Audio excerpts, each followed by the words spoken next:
In the name of Allah, the greatest, the most high. Allah Azza wa Jalla, you are my only one true love.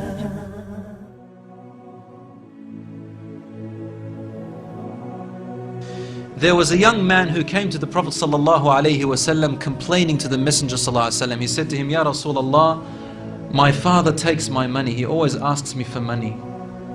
Rasul ﷺ said, well, call your father. He went to call his father. Jibreel alayhi salam came to the Prophet ﷺ in that time. And he said to him, Rasulullah, when the father comes to you, ask him, what were you saying in secret on your way here? Father was muttering something which his son couldn't hear. He said, ask him what he was saying. When the father approached the Rasul ﷺ, asked him, is it true what your son is saying? The father said, Ya Rasulullah, if he only knew what I'm using his money for anyway. I'm using it to look after his poor auntie. She is left without anybody. Where else am I putting it? Only in places where I have to. Using it towards his family. The Prophet ﷺ said, look, I want to ask you a question. Tell me about what you were saying in secret when you were coming towards me here. The father looked at the Prophet ﷺ and said, I made some verses of poetry. Rasul ﷺ said, please say them to me. And he said, oh son, I nourished you when you were a baby. And I looked after you in care as you grew up until you became an adolescent. You lived upon what I worked for and strived and sacrificed in my body and time and wealth, so that you may live healthy.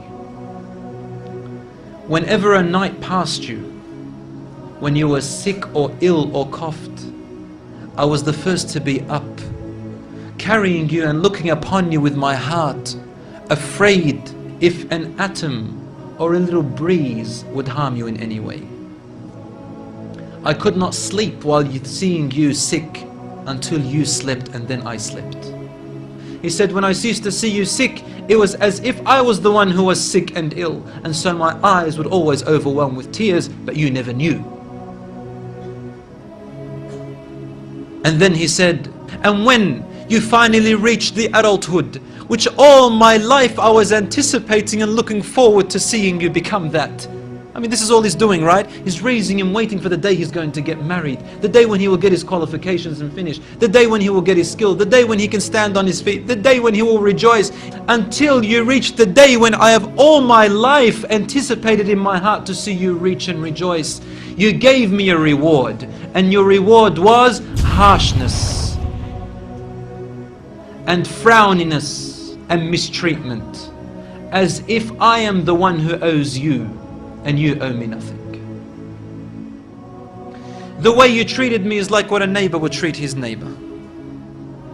I wish that you even gave me that. Al-Rasul ﷺ, he looked up at the father and the father looked at him, and the Prophet ﷺ's beard was soaked with tears. From his emotion, Al-Rasul ﷺ grabbed the boy from his chest. He shook him and said to him, you and everything you own belongs to your father.